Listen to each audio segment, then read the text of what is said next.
Siku zako za mbele zinakwenda kubadilisha kabisa siku zinazokuja kwako. Matokeo yatakuwa tofauti.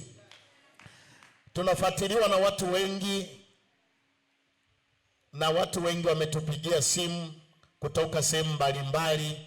Watu wameponywa jana, watu wamejazwa Roho Mtakatifu.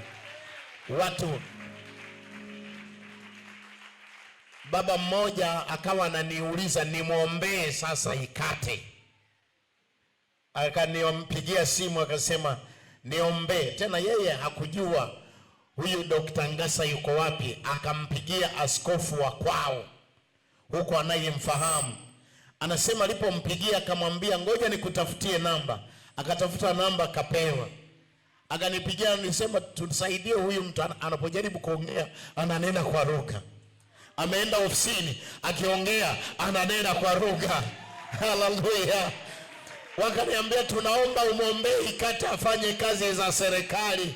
Haleluya. Nikamwambia aendelee kunena kwa lugha ila asishindwe kufanya kazi. Haikatishwi hiyo ili itende kazi. Haleluya. Mungu akubariki sana. Leo ni siku tu ya pili. Kesho ataanza mgeni ambaye tumeandaa safari hii atahubiri. Lakini leo utapokea kitu kipya ambacho hujawahi kukipokea. Ninaenda kuongea maneno machache tu, utendaji mkubwa. Ninaenda kuongea maneno machache, utendaji mkubwa. Mungu Roho Mtakatifu, asante kwa upendo ninaosikia ndani ya moyo wangu unaumimina juu ya watu hawa.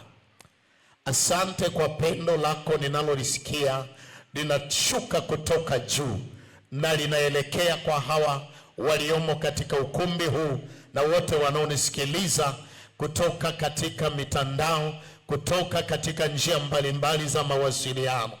Baba, asante Roho Mtakatifu kwa sababu kila anayesikia na kuona unakwenda kumgusa Roho Mtakatifu. Asante Roho Mtakatifu, waguse watu wako katika jina la Yesu.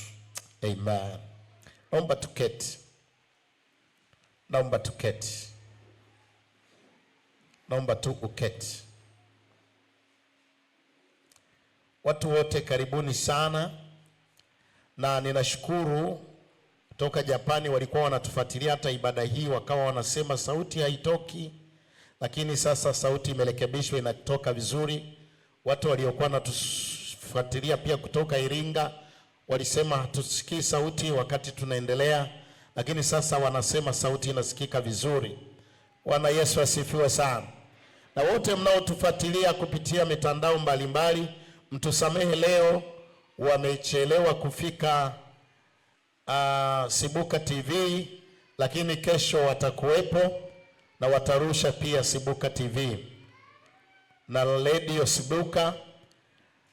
Kwa hiyo kesho wale ambao mnatufuatilia kupitia radio na television ya Sibuka mtatupata, lakini wale mnaotufuatilia kwenye akaunti yetu ya EAGT Kijichi Hai, Mungu awabariki, mtaendelea kutupata leo. Na baada ya muda si mrefu mahubiri haya na ibada hii na maombezi haya yatakuwa yamewekwa pia kwenye mitandao mbalimbali ya kijamii.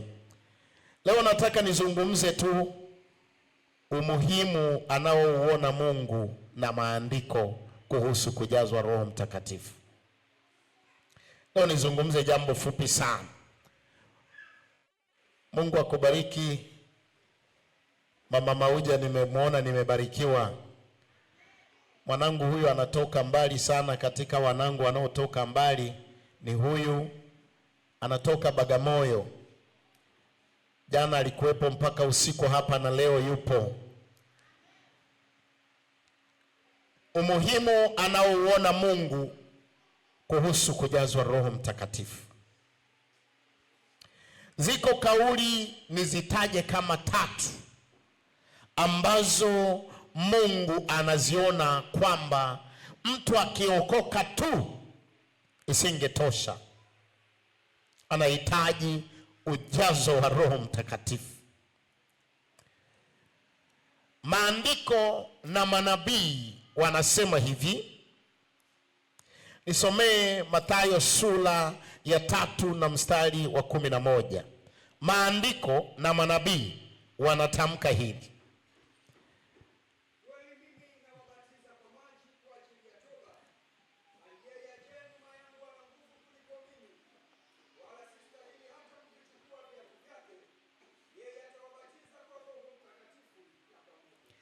Ngoja nifundishe maneno rahisi tu kueleweka. Huyu tumpe nafasi ya nabii. Huyu Yohana ni nabii, anabatiza.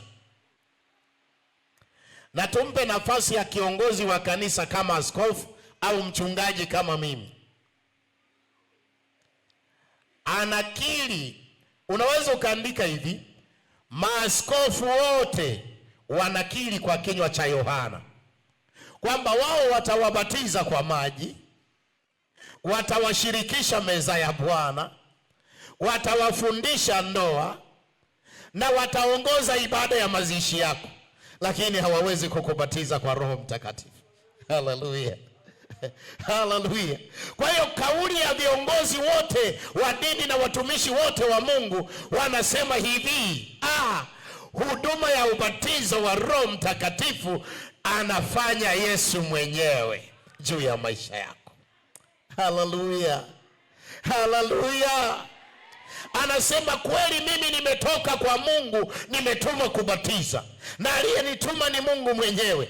Lakini pamoja na kutumwa na Mungu, mimi siwezi kubatiza, kuwawekea watu Roho Mtakatifu, ila tendo hilo anafanya Yesu mwenyewe juu yao wamwaminio. Kwa hiyo tunapokusanyika hapa, tunakuja kutendewa tendo la kipekee asilolitenda mchungaji juu ya maisha yako, asilolitenda nabii juu ya maisha yako. Yesu anakutendea, anakujaza, anakubatiza Roho Mtakatifu. Anasema kweli, mimi nimetumwa na Mungu nihubiri Injili kama mimi ninavyohubiri, na nikihubiri nimepewa kubatiza, nimepewa kushirikisha meza ya Bwana, nimepewa kufungisha ndoa, nimepewa kubariki watoto, nimepewa kubariki maisha ya kiuchumi, nimepewa lakini tendo hili, yuaja nyuma yangu, yeye ana nguvu kuliko mimi. Tendo la ubatizo wa Roho Mtakatifu anakuja Yesu mwenyewe. Wakati tunaomba, kama unanena kwa lugha, maana yake tendo hilo amefanya Yesu mwenyewe. Kama una Roho Mtakatifu, usifikiri tulienda kwa mchungaji Ngasa akatujaza Roho Mtakatifu. Hapana. Watu wengi wameniambia, wengi wanasema, kwa nini mtumishi usije na huku ukatujaza Roho? Hii kurusha live huku kumeleta mambo mengi. Wanasema kwa nini usije na huku, na sisi tunataka tujazwe kama walivyo. Ujana waliona nguvu iliyotembea, ujazo uliotembea. Wananiambia niende nikajaze Roho Mtakatifu. Kweli mimi ninawahubiri juu ya Roho Mtakatifu, lakini ni baada ya mimi kukutajia neno hili, pale pale Yesu atakuwepo kukubatiza kwa Roho Mtakatifu. Haleluya. Haleluya. Kauli hii inanipa kusema hivi, sikilizeni wana wa Mungu. Sisi tunahubiri watu Injili wanaokolewa. Tunawahubiri watu Injili wanatokwa mapepo. Kutoa pepo tumepewa sisi. Haleluya. Kuponya magonjwa tumepewa sisi. Maana anasema toeni pepo, pozeni wagonjwa, fufueni wafu, takaseni wakoma. Tumepewa sisi, lakini tendo hili ni la Yesu mwenyewe. Haleluya. Haleluya. Yesu mwenyewe. Wapendwa, nimependa hii. Nimeipenda hii. Maaskofu wote wanaonisikiliza duniani, sisi tumepewa kuwafundisha watu Roho Mtakatifu, halafu tuwakaribishe kwa Yesu awabatize Roho Mtakatifu. Na jioni ya leo ninakualika Yesu aje. Yeye ana nguvu kuliko mimi, yeye ni mtakatifu kuliko mimi, yeye ana neema kuliko mimi, yeye anakupenda kuliko mimi, yeye anakuhitaji kuliko mimi, yeye amekuchagua kuliko mimi, yeye ana wito kwako kuliko mimi, yeye amejitoa kwako kuliko mimi, na shauku ya moyo wake akubatize kwa Roho Mtakatifu. Niseme neno jingine kidogo. Andika hivi: kanisa la kwanza waliambiwa hivi, mumeokoka, mmekuwa wana wa Mungu, lakini msiende madhabahuni kuhubiri, wala msiende kwa wamataifa kuhubiri, wala msiingie kwenye huduma yoyote mpaka mmejazwa na Roho Mtakatifu. Neno hili alilisema Yesu, ili na ninyi mkihubiri Yesu. Mtu aliyejaa Roho Mtakatifu akiwahubiri watu, na Yesu anawabatiza Roho Mtakatifu. Nisome tena andiko, nisomea andiko hili. Nimesema naongea maneno machache tu leo. Matendo ya Mitume sura ya 1 mstari wa 2 hadi wa 5. Matendo ya Mitume, soma hapo. Matendo ya Mitume sura ya 1 mstari wa 2 hadi wa 5. Kuwa amekwisha kuagiza kwa Roho Mtakatifu wale mitume aliowachagua, wale aliowadhihirishia nafsi yake kwa dalili nyingi baada ya kufufuka kwake, ya kwamba yu hai, akiwatokea muda wa siku 40 na kuyanena mambo yaliyohusu ufalme wa Mungu.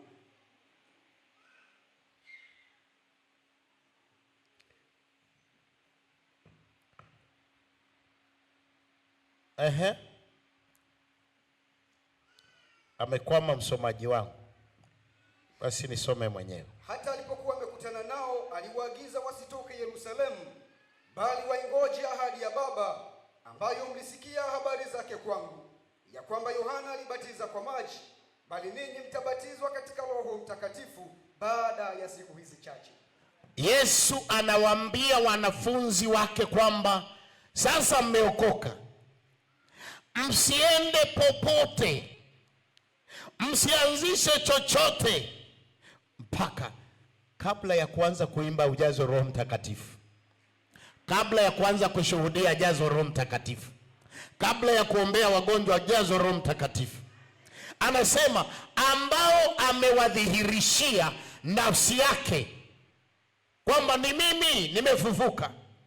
Mpaka anawaambia chukua mikono muingize vidole vyenu kwenye mbavu nilimotobolewa, ni mimi. Lakini wamemfahamu kwamba ndiye, lakini kumfahamu Yesu kukisinge watosha, wakawambia subiri hapa. Sikilizeni, zile siku 50 walizokaa kusubiri, sisi tuna siku 8 za kujazwa Roho Mtakatifu. Haleluya. Ili baada ya hapo kila mtu atageukia kwao, kijijini kwako, mtaani kwako, na ukifika Roho Mtakatifu atafanya mambo ambayo watu watashangaa. Kuna nani amehamia mtaa huu? Watashangaa. Mume wako atakushangaa, kwani ulikwenda kukutana na kitu gani? Utamwambia neno hili, Roho Mtakatifu yu juu yangu, naye amenitia mafuta niwe mnyenyekevu. Ngoja ninataka kumaliza haraka tu leo. Kanisa la kwanza walizingatia kanuni hii. Kabla ya kubatizwa mtu maji mengi, walipeleka kwanza ubatizo wa Roho Mtakatifu. Walienda kwanza kuwahubiri watu na wakamkaribisha Yesu awabatize watu kwa Roho Mtakatifu. Kabla ya mipango ya kujenga kanisa, watu walijazwa Roho Mtakatifu kwanza. Kabla ya kununua eneo, sikilizeni, ninyi ambao mnaanza makanisa madogo, kwamba ninatamani kwanza, akili zenu zinawaza tungepata jengo, tungepata vyombo. Kwanza waza wajazwe Roho Mtakatifu. Haleluya. Kwa sababu Roho Mtakatifu pasipo jengo, kanisa linatokea. Roho Mtakatifu pasipo kiwanja cha kanisa, kanisa litakuwepo. Roho Mtakatifu, hebu nisome maandiko haya haraka kidogo. Matendo ya Mitume 9 mstari wa 17. 9:17. Anania akaenda zake, akaingia mle nyumbani, akamwekea mikono akisema, ndugu Sauli, Bwana amenituma Yesu, yeye aliyekutokea katika njia uliyoijia, upate kuona tena, ukajazwe Roho Mtakatifu. Mara vikaanguka machoni pake vitu kama magamba, akapata kuona, akasimama, akabatizwa, akala chakula na kupata nguvu. Akawa huko siku kadhaa wa kadhaa pamoja na wanafunzi. Sauli amekutana na Yesu uso kwa uso, lakini anaambiwa na Yesu, usiende ninakokutuma, nenda kwanza kwa mtu mmoja aliyejaa Roho Mtakatifu, atakuwekea mikono na mimi nitakujaza Roho Mtakatifu. Anakwenda kwa Anania, anamwekea mikono, anajaa Roho Mtakatifu. Haleluya. Bado andika ya maneno kwamba kanisa halikuzingatia kutafuta magitaa. Kanisa halikuzingatia kutafuta spika. Halikuzingatia kipaumbele cha kwanza mtu akiokoka ili awe Mkristo ambaye hana athari za ulimwengu. Sikiliza, kwa nini Roho Mtakatifu ni muhimu? Dunia imetuathiri. Umezaliwa umelisi chembe chembe za kushindwa. Umezaliwa umelisi chembe chembe za kuhisi ovu, dhambi. Lakini Mungu kwa njia ya Roho Mtakatifu anataka atengeneze wanadamu wanaokaa katika dunia iliyopigwa na shetani, lakini wametengenezwa kwa uweza wa Roho Mtakatifu, watembee juu ya uso wa nchi kana kwamba wako mbinguni, watembee katikati ya dunia iliyoharibika kana kwamba dunia haijaharibika, watembee kana kwamba hawako duniani, kana kwamba hawakuzaliwa na dunia, hawakuzaliwa na wanadamu wanaoishi. Roho Mtakatifu, ngoja nionyeshe maandiko machache na nimalize. Matendo ya Mitume sura ya 2 mstari wa 37 hadi 39. Nataka nionyeshe mambo machache tu leo. Haleluya. Sura ya 2 37 hadi 39. Walipoyasikia haya wakachomwa mioyo yao, wakamwambia Petro na mitume wengine, tutendeje ndugu zetu? Petro akamwambia, tubuni mkabatizwe kila mmoja kwa jina lake Bwana Yesu, mpate ondoleo la dhambi zenu, nanyi mtapokea kipawa cha Roho Mtakatifu, kwa kuwa ahadi hii ni kwa ajili yenu na kwa watoto wenu na kwa watu wote walio mbali na kwa wote watakaoitwa na Bwana Mungu wetu wamjie. Tufanyeje sasa sisi? Petro hajasema jengeni kanisa. Petro hajasema undeni kwaya. Petro hajasema, akasema tubuni na mkitubu mnaokoka. Baada ya kuokoka mjazwe Roho Mtakatifu. Haleluya. Haleluya.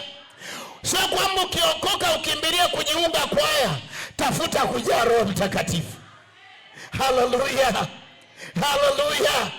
Sikilizeni na ninyi mnaonisikiliza, hata kama umejaa Roho Mtakatifu na unataka kuoa, chunga sana kuoa mtu asiyejaa Roho Mtakatifu. Mtu asiyejaa Roho Mtakatifu ukimkasirikia na yeye anakukasirikia. Aliyejaa Roho Mtakatifu ukikasirika, yeye anashuka mpaka mwenyewe unatubu. Haleluya. Haleluya. Yaani ukikutana na jitu lililojaa Roho Mtakatifu. Juzi niliwachekesha watu fulani, nilikuwa napiga simu. Sisi alikuwa napiga simu yangu sijameipata wapi. Kwenye mambo ya kongamano we. tulikuwa kwenye matangazo tumekaa, ni Kinyae alinipigia simu kupitia namba fulani. Sasa nikaipigia, kumbe simu ile ameazima. Sasa nilipompigia akaniambia, wewe ni nani? Nikamwambia, samahani, nilikuwa namtafuta yule mtu. Sema vizuri, wewe nani? Ambia, kuna mtu alitumia simu hii. Nakwambia uko wapi au nikufuate huko? Mimi niko kazini, unanisumbua hivyo. Niambie ulipo au nikufuate hapo ulipo. Nikamwambia, samahani, pole sana mpendwa wangu, pole, nimekusumbua sana. Mwisho akaanza kutubu. Sasa yule mwenye kiwanda cha matangazo ya mkutano huu akaanza kusema, serika, mbona anatubu tena? Baba, nisamehe. Mimi kwenye Roho Mtakatifu ukikutana naye, wewe utakuja na stress zako, yeye zitatoka. Haleluya. Sikiliza, Roho Mtakatifu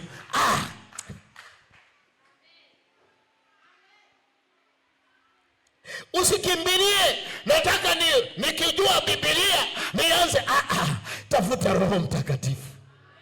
Huku kwenye kutumika huku tunakutanaga na vitu vya ajabu. Unamhubiri mtu mgonjwa. Siku moja baba mmoja amenitemea mate. Niko hospitali naombea wagonjwa wodi kwa wodi. Namwambia, baba yangu, tumbo liko hapa limejaa. Mimi niko hapa ili nikuombee. Akafanya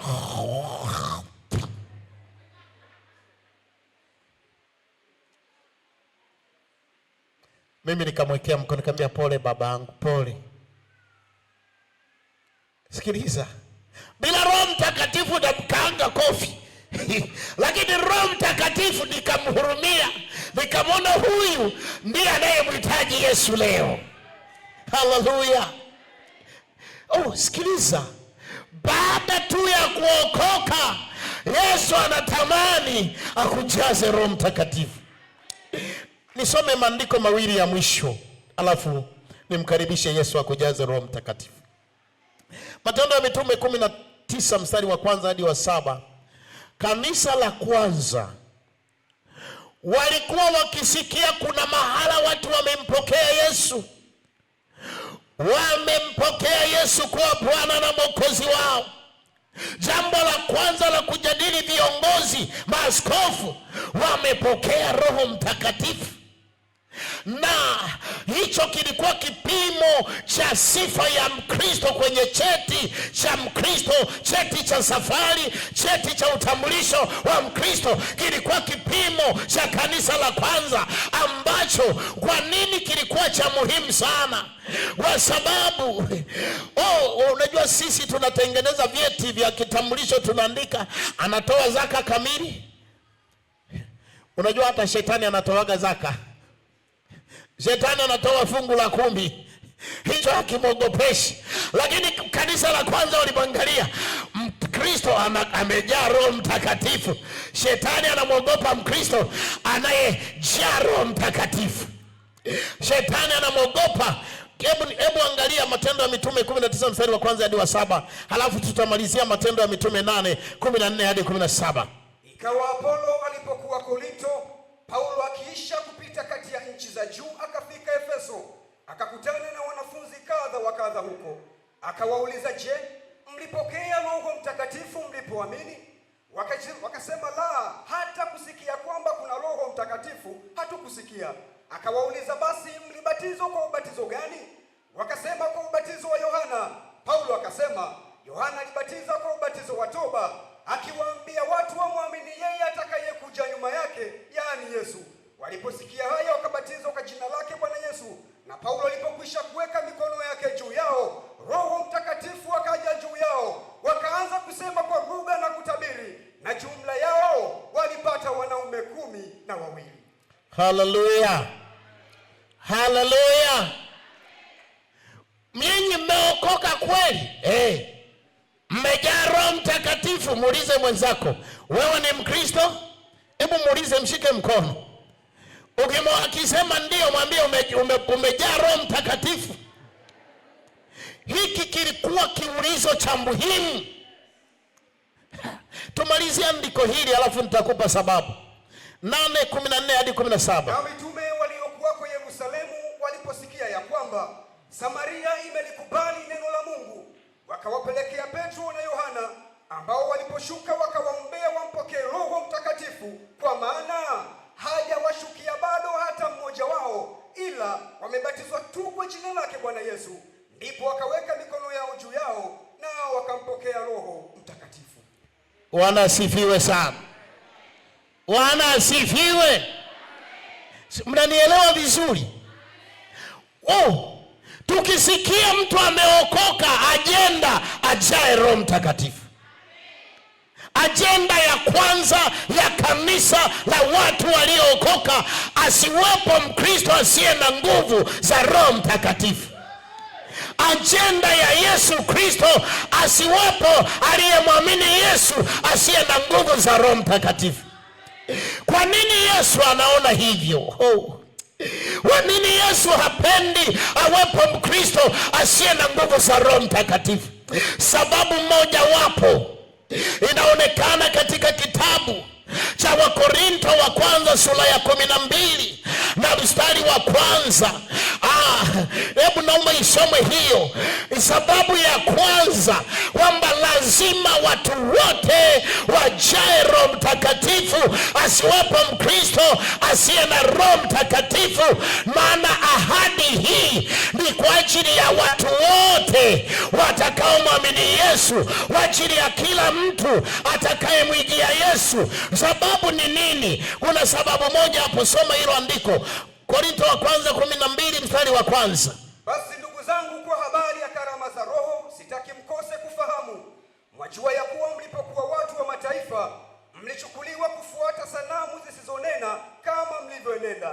Kwa hiyo nawaarifu ya kwamba hakuna mtu anenaye katika Roho wa Mungu kusema Yesu amelaaniwa, wala hawezi mtu kusema Yesu ni Bwana isipokuwa katika Roho Mtakatifu. Haleluya. Ngoja nikuniaseme mambo machache tu hapa. Sababu ya kwanza, mmekaa duniani ambapo ipo miungu inayotenda kazi kupitia waganga, inayotenda kazi kupitia mizimu, inayotenda kazi kupitia mapepo. Na ninyi kati yenu mlitembea mkaziona sanamu zisizonena, lakini sasa Roho wa Bwana anataka atende kazi kupitia vipawa na karama kanisa. Haleluya! Kanisa linataka kutembea katika ubatizo wa Roho Mtakatifu, ili kwamba miungu inayotenda kazi duniani idhalilishwe kwa kupitia Wakristo waliojaa Roho Mtakatifu, wa Roho Mtakatifu kutenda kazi juu yao kupitia karama za Roho Mtakatifu. Sijui kama unanielewa. Sijui kama unanielewa. Miaka kama 15 iliyopita, au miaka kama mingapi iliyopita, nakumbuka nilikuwa natembea mji huu wa Kijichi, natembea na kikeri, nasimama nasema, tunamwita Yesu hapa. Injili hii tunayohubiri itaondoa miungu, itaondoa kila utendaji wa waganga. Kijichi ilikuwa imejaa na ngoma zinapigwa usiku na mchana. Kila ikifika saa 10 kila sehemu waganga wanaagua. Leo tunamtangaza Yesu Kristo. Roho Mtakatifu amefunga vilinge vya waganga. Roho Mtakatifu, sikilizeni, ipo miungu iliyokuwa inatembea kutenda kazi, lakini sasa ninyi mnaokaa katika ulimwengu wa hiyo miungu, wa hizo roho zitendazo kazi, zinazoharibu mabinti wawe makahaba, zinazoharibu vijana wawe mateja, wawe mateja wa madawa ya kulevya, sisi kwa karama ya Roho Mtakatifu tutawaita vijana kwa nguvu ya Roho Mtakatifu, tutakomboa kizazi kwa nguvu ya Roho Mtakatifu. Sikilize, hebu simama kidogo. Simama. Mungu anataka Wakristo, sikiliza, hebu shikaneni mkono. Natamani shikana mkono wote. Sisi tufanyeje? Tusimame kwa mtindo gani? Kila mtu ashikane mkono. Jipangeni, unganikeni, shikana mikono wote. Si tusilotaka, natamani Roho Mtakatifu, Mungu anatamani kila mmoja aliyepo kwa Yesu, kila mmoja anayemwamini Yesu. Mashetani wamemwaga magonjwa, watu wamemwagiwa magonjwa mbalimbali, wamemwagiwa magonjwa ya ajabu. Wachawi wanamwaga magonjwa, majini yamesambaza tabia mbaya, lakini Bwana ametuita wa Roho Mtakatifu, Wakristo wote, wacha Mungu wote wavikwe uwezo, ili karama zitende kazi, tupate kunena na wanaume na wanawake wanaokaa mijini na vijijini wa karama za Roho Mtakatifu. Waganga walete tunguli zao, walete hilizi zao, walete majini yao, wale njiwa waliofugwa wajili. Sikiliza, nasikia neno hili.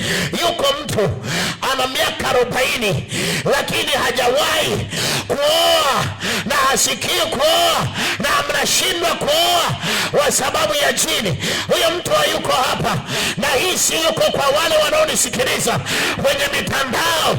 Sikiliza, Roho wa Bwana yuko juu yangu. Ninakata hicho kifungo kwa jina la Yesu, ninakivunja. Awe huru, aoe kwa jina la Yesu Kristo. Natangaza oe, kwa sababu waganga walitega mitego yao, mizimu ilitega mitego yao, akanaswa na mtego. Kumbe kuna watu wengine hawaoi kwa sababu ya roho zitendazo kazi. Lakini Baba, ashukuriwe Mungu, ameliita kanisa, akalipa Roho Mtakatifu ili tuvunje. Sikiliza, ninasema, hebu funika macho yako, umwambie Yesu. Je, kama kuna mtu ambaye tu leo hajawahi kumwamini Yesu, leo nifuate maneno haya hapo, wala usije huko mbele. Nifuate maneno haya ili nitakapotamka tu Yesu, nitakapomwambia Yesu karibu wajaze Roho Mtakatifu, atakujia kwa nguvu na wewe utabatizwa.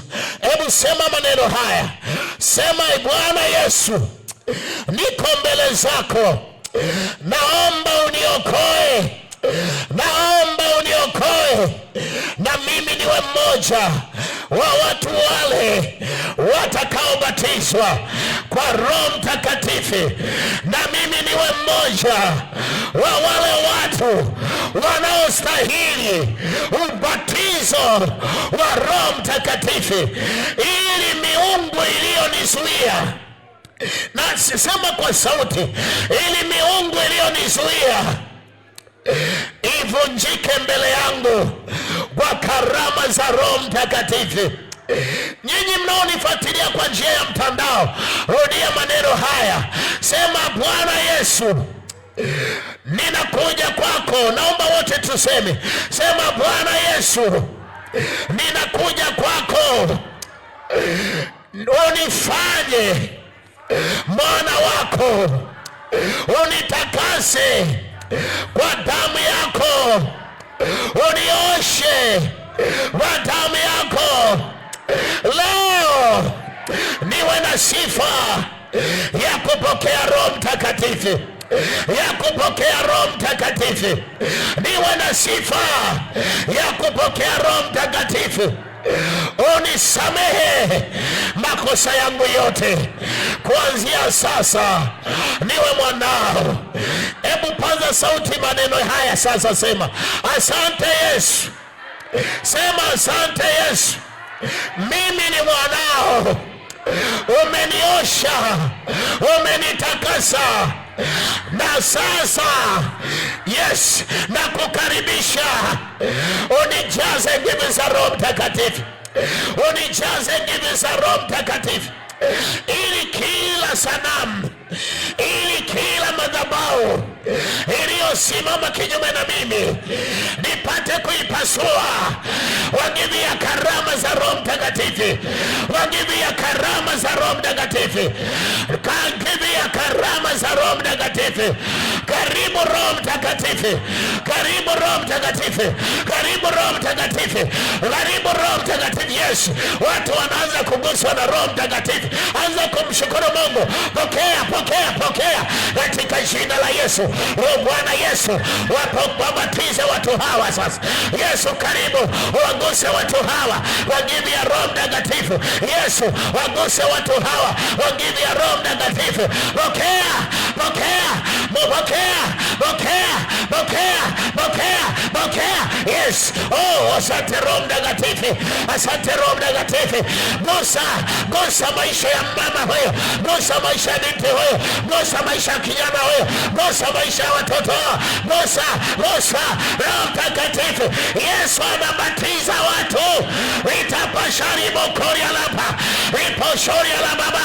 Yesu anawabatiza watu wa Roho Mtakatifu. Yesu anabatiza maisha yako. Yesu yuko kwako hapo, hapo ulipo. Funika macho yako, omba, funika macho yako. Usimwangalie mtu. Hebu mwambie Roho Mtakatifu, yabatize maisha yangu, yabatize maisha yangu, yabatize maisha yangu, yabatize maisha yangu. Batizo, batizwa. Bwana Yesu akubatize, akubatize, wageve, akubatize, wageve za Roho Mtakatifu. Upokee upako, upokee mafuta ya Roho Mtakatifu, upokee upako, upokee mafuta ya Roho Mtakatifu, upokee upako, upokee mafuta ya Roho Mtakatifu, upokee upako. Give ya Mungu ije juu yako, give ya Mungu ije juu yako, moto wa Mungu uje juu yako, neema ya Mungu ije juu yako. Give ya Mungu, tembea, oh tembea, tembea, tembea. Give ya Mungu. Italaboshe laba, itapabori labosha, itabori labosha. Tembea, mafuta ya Mungu itapori logori lababa. Pokea, pokea, pokea. Unaona moto wa Roho Mtakatifu unatembea, unatembea, unatembea. Naona moto, naona nguvu inatembea. Watu wanadikishwa, itapashaka, ibabori lababoshe. Moto, moto, moto, moto. Uje juu yako, uwake ndani yako, uwake ndani yako, uwake ndani yako, uwake ndani yako. Moto inameshaka rabababole, rikoria basa. Give ya Mungu inatembea. Moto wa Mungu umeshuka, ikakaka, itarababa. Unaliona wingu la nguvu za Mungu inayabeba maisha ya wanadamu. Itabori ile meshike, ilababori la bababosa, ilababori la bababo, itaribabosaka, imelemememerelaba. Pokea, pokea. Kidole cha Mungu kiguse maisha yako, madhabahu ya moyo wako iguswe, iguswe, iguswe, iguswe, iguswe, iguswe, iguswe. Moto, moto, moto, moto, moto wa madhabahu ya mbinguni umwagike juu yako, ulipuke ndani yako, ulipuke maishani mwako. Tekoria pasha. Yesu mwenyewe anabatiza watu, Yesu mwenyewe anabatiza maisha yako, Yesu mwenyewe anabatiza maisha yako. Itababori la bosha, ila bebori la babo, ikori la bosha, ila bababa, iko, ita, imo, imo, imo, iko, yandarama malibosha. Roho ya kunena kwa lugha, lugha za mbinguni zishuke ndani yako.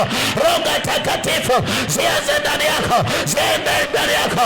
Itarababasha, ile beberi la baba. Pokea, pokea, pokea, pokea, pokea, pokea, pokea. Mafuta ya give itarabashike, inamamori la meshe, itaraba okore meshe, inerimama.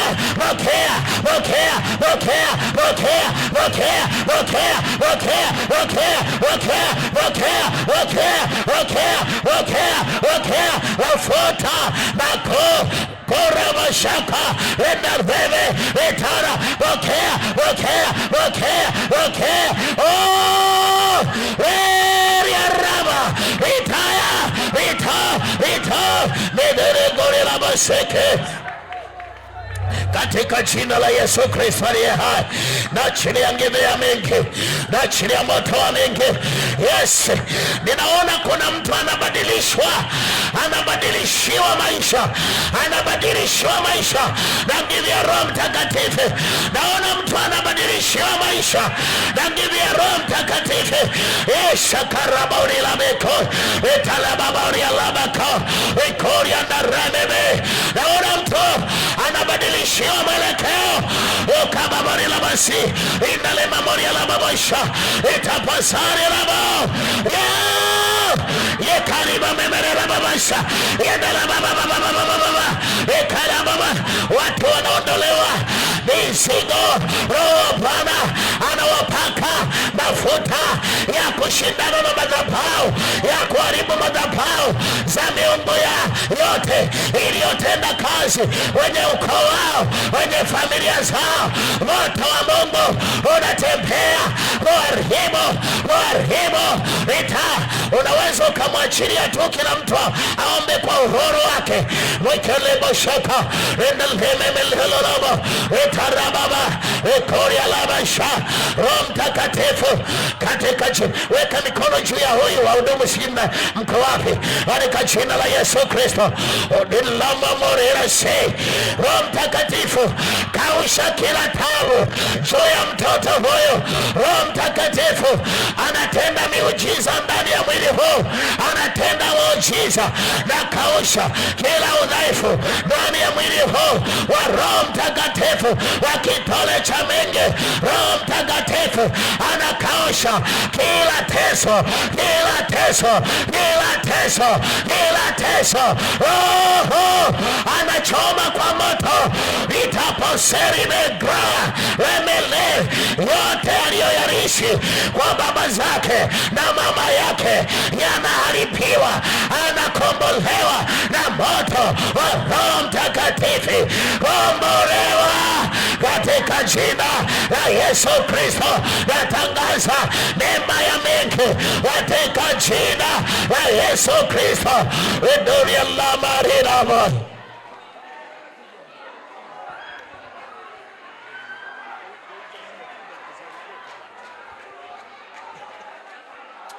Katika jina la Yesu Kristo. Hebu inua mikono yako juu.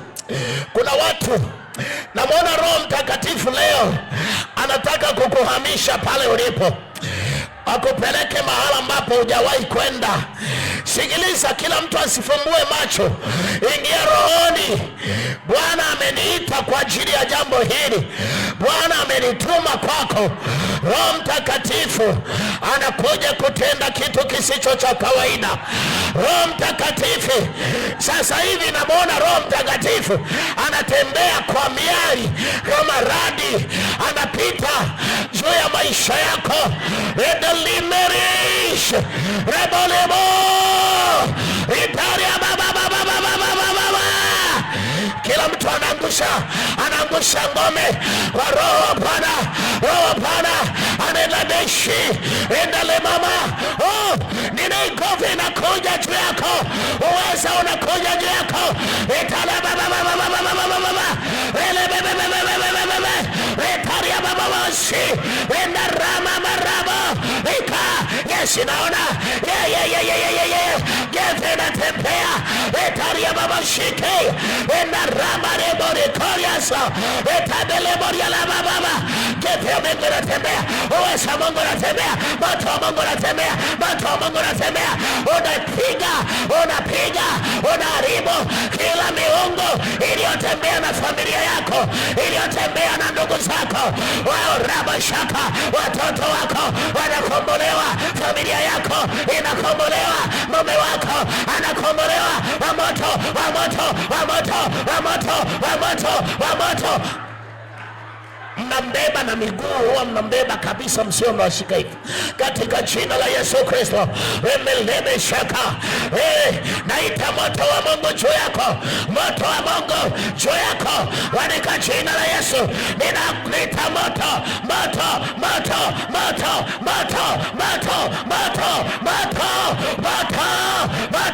Unakomboa, ukombolewe na kutoa shimoni, na kutoa uliko iliyofichwa madhabahu yote wa moto ninakufungua katika jina la Yesu. Moto wa Roho Mtakatifu unafungua watu. Itaposaika ebalebabashe rekoria limebeberla endalbebeshaka, watu wanakombolewa. Ninamwona kuna baba anakombolewa, namwona kuna baba, kuna kijana anakombolewa. Itapaseke italibomorialika endalbebashike ifiamike. Tembea, miali ya moto inatembea, watu wanatolewa, watu wanapewa kushinda, watu wanapewa kushinda. Italimebelabosho wakomeshe moto linebegorita reboshi rekamelde rebosha gefemeke limolebasindele baba rekayaba. Ninaona kuna kifua kikuu kinachomwa kwa moto wa Roho Mtakatifu. Hakitokani na sio cha kibiolojia. Mungu anakitoa, Mungu anakitoa. Roho Mtakatifu anakichoma. Itamorimeshoka rimbele babori la mesi rebabarai riko remori talibosha emoto wafunguka. Givi ya Mungu inatembea. Upokea upako mkubwa. Ninakupa kushinda. Roho Mtakatifu anatangaza ushinde, ushinde, ushinde, ushinde, ushinde, ushinde, ushinde, ushinde, ushinde katika jina la Yesu Kristo. Roho Mtakatifu anafungua, anafungua, anafungua. Funguliwa kwa jina la Yesu. Roho Mtakatifu anafungua, anafungua. Moto unatembea. Roho Mtakatifu anamdhihirisha Kristo. Uwe huru katika jina la Yesu. Italabashikeme itamamorilabo ikaya remoria tesalabo ikabalabababa edaboriandarabo. Moto, moto, watu wanawekwa huru, watu wanawekwa huru katika jina la Yesu Kristo. Mungu anatenda kazi, Mungu anatenda kazi. Hapata kuwa na mtu atakayetoka na matatizo, atakayetoka na ugonjwa, atakayetoka na kifungo. Roho wa Mungu ameachiliwa kwa nguvu, sio kwa kipimo. Mungu amwachilie roho kwa kipimo. Leo madhabahu zote zinapasuliwa kwa moto, zinateketezwa kwa moto. Vizuizi vyote vinateketezwa kwa moto. Moto wa mingi naweka juu ya moyo wako, naweka juu ya moyo wako, naweka juu ya moyo wako. Na jina lako ninaliosha kwa moto, na jina lako ninalitakasa kwa moto. Roho Mtakatifu riposa ya moyo wendo libeshike ramaikori libeshe ita emelhiboishe eborile bebesha etama marikoya ramole etaposamelelabo ingeberilauko itabosha ekomo kefea meko. Watu wanakombolewa leo. Hakuna mtu kutoka mateso, wote wanaondolewa mateso. Kefea meko inatembea, uwezo wa Mungu unatembea. Ipapalabosha ikameleborilabo iporialabasaka. Yesu awabatize wakeme ya moto wa Roho Mtakatifu. Geta peso remo remesha remo korilaba ningika ningukaka rimesorebesha reme koriokorabasha. Ika jina la Yesu Kristo aliye hai rimorita ikoriabesa gefemeko imache huru leo. Uwe huru. Mateso yako ya kuache. Roho ya mauti toka, roho ya vifungo toka. Bwana yuko hapa kukuachilia huru leo. Idarime shimiri naraba rekoria libeshika ramborina nebese reka jina la Yesu Kristo. Emboritani mamorewe ebababasha ekakaka ebabarilo ebababasha ebaborilabo epaya Memoria Sika, Memoria Namamorinas, it has.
Nayaachilia mafuta makuu ya Roho Mtakatifu juu yako.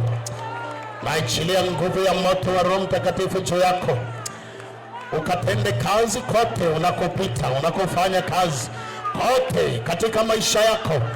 Nayamimina kwa nguvu ya ajabu itototo samori malama rekani memenina polosai rekana polosheke melema. Natangaza matendo makuu ya Mungu na yaje kwako. Bwana tenda kazi kwako kwa nguvu katika jina la Yesu. Karibu samoshelika konori usiku katika jina la Yesu. Mtu huyu Roho Mtakatifu akuwekewe kwa jina la Yesu Kristo. Wemelima shakari. Wale wahudumu wote wakiwa waimbaji, wahudumu wote sogea mbele hapa. Wazee wa kanisa wote sogea mbele hapa. Mashemasi wote sogea mbele hapa. Waimbaji wote, wageni kwa wenyeji, sogea mbele hapa. Wageni kwa wenyeji sogea mbele hapa. Wahudumu wote, walimu wa shule za Jumapili, waimbaji wa praise, mhudumu yeyote, wahudumu wote, naomba mnisikilize maneno haya. Mungu aliniambia kabisa juu ya kongamano la Pentekoste. Natamka maneno haya na utatendewa jambo moyoni mwako. Kwenye maisha yako utaona kitu kinabadilika. Utaona kuna kitu kinabadilika. Utaona kuna kitu kinabadilika. Sio mimi wala si mimi, ila Mungu alinituma nitamke kwako.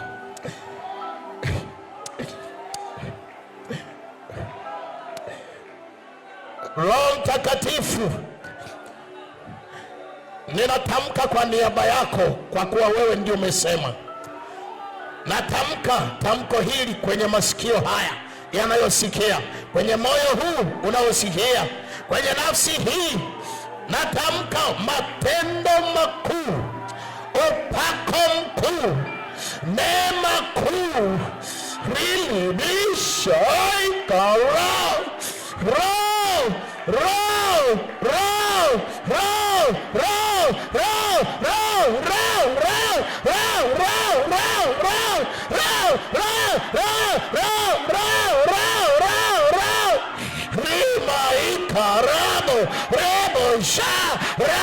naachilia moto wa utendaji wa karama za ajabu.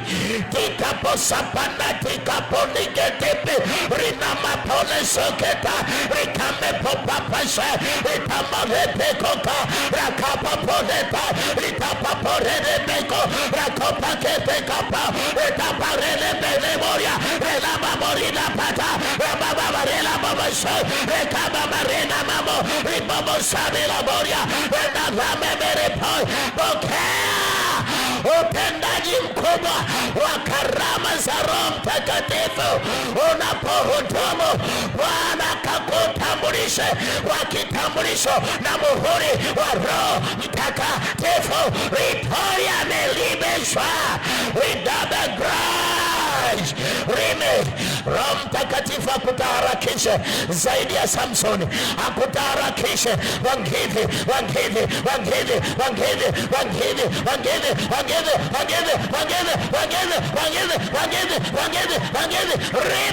repaish Rabashaya because some of the lips participation recommendation.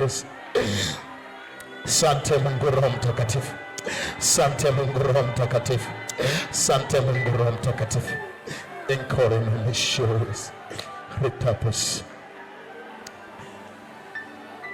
Leo tumeona watu wengi wametendewa matendo makuu na uponyaji wa ajabu na miujiza ya ajabu isiyo ya kawaida.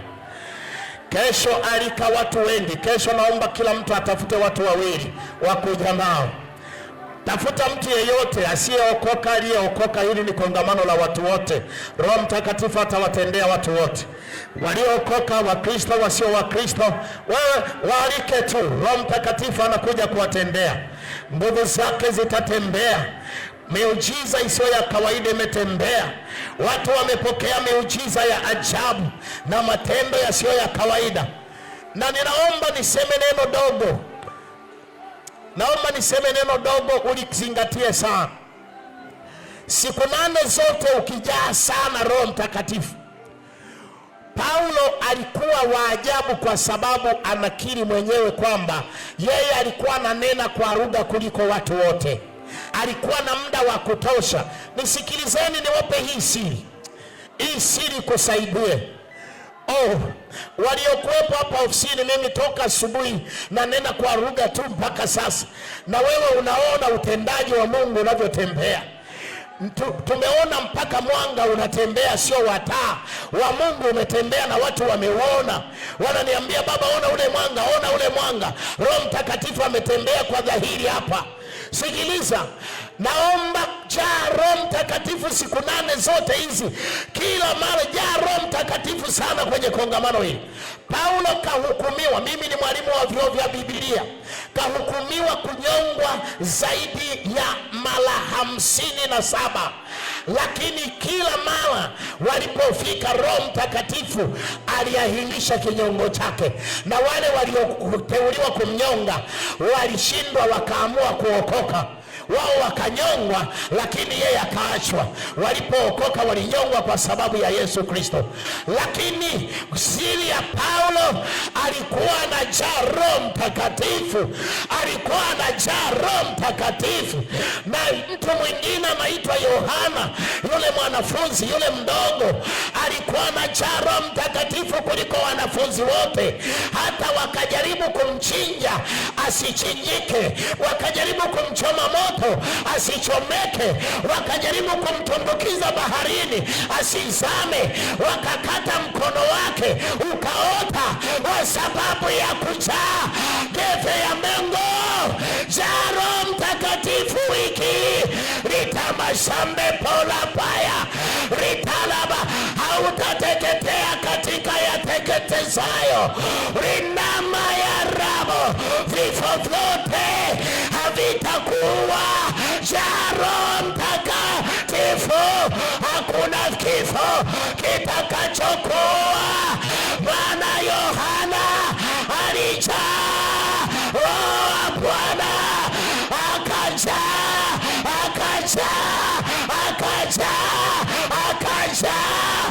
itayarabose. Jaa Roho Mtakatifu inemerio kaliaposa. Matendo makuu ya Mungu yanakuja na nguvu zisizo za kawaida. Jaa Roho Mtakatifu.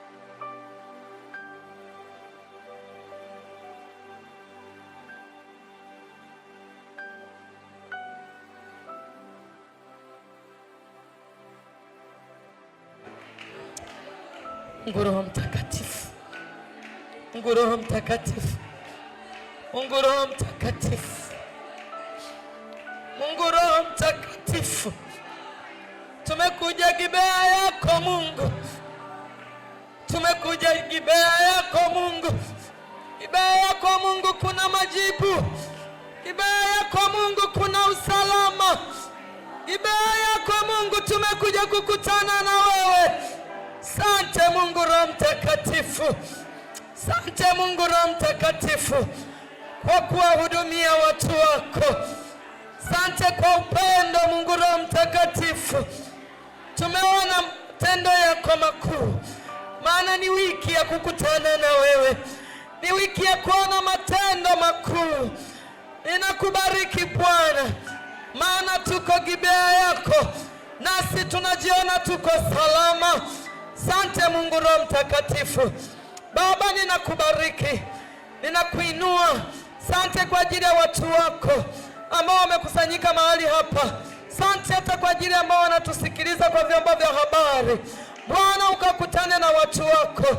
Asante kwa sababu tumeyaona matendo yako makuu. Baba, endelea kuwatendea watu wako. Nasi tunakataa tutaugusa utukufu, bali utukufu unabaki kwako milele. Utukufu unabaki kwako Mungu wa miungu. Utukufu unabaki kwako Mfalme.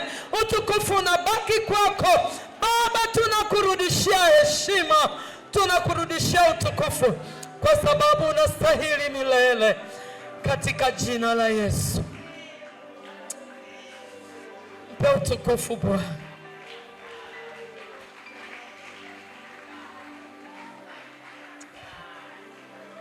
Mwambie asante Roho Mtakatifu. Mwambie asante Mungu Roho Mtakatifu, kwa sababu umekutana na mahitaji yangu. Mwambie asante Mungu Roho Mtakatifu.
Tukukaribishe, tunaendelea tena siku ya kesho, na wale ambao wameokoka siku ya leo, nikukaribishe siku ya kesho tena, siku yetu ya pili ya kongamano, wiki ya madhihirisho ya Roho Mtakatifu. Nikukaribishe tena siku ya kesho. Tunazo siku 8 na leo tuko siku ya pili. Wewe mwenyewe kwa macho yako umeona Bwana alivyokutana na watu wake. Nami naomba wakati huu nikukabidhi mikononi mwa Mungu, ili kesho tena uwepo mahali hapa. Ninakubariki Mtakatifu, ninakuinua. Asante kwa sababu umetuhudumia. Asante Mungu Roho Mtakatifu kwa sababu tumeona wema wako. Wakati huu tena Bwana, siku yetu ya pili, tumefika mwisho wa ibada hii, lakini mioyo yetu Bwana bado inaendelea kutafakari wema wako, bado inaendelea kuona matendo yako makuu. Nasi Bwana tunaendelea kuyasema, nasi Bwana tunaendelea kuyanena na kuyashuhudia kwa watu kwamba wewe ni Mungu wa matendo makuu. Baba, asante kwa siku ya pili. Bado tunaendelea kujikabidhi mikononi mwako tena. Naomba endelea kutufunika. siku ya kesho tena ikawa ya tofauti. Tena Bwana ukatende kwa mkono wako wenye nguvu. Wakati huu tena Mungu, wako watu wengi watatumia vyombo vya moto na wengine watakwenda kwa miguu. Bwana, ninaomba ukawalinde, ukawatunze wakawe salama. Mkono wako Bwana usipungue kwa jina la Yesu Kristo. Nami ninasimama kinyume na kila uharibifu wa adui. Katika jina la Yesu hauna nafasi, bali Bwana kajitwalie utukufu. Katika jina la Yesu nalikabidhi kundi hili mikononi mwako na watu ambao wanatufuatilia kwenye vyombo vya habari. Bwana wa rehema, usiku wa leo malaika wako Bwana kawahudumie, wakaone wema wako katika jina la Yesu Kristo. Wote tuseme amen. Wote tuseme amen.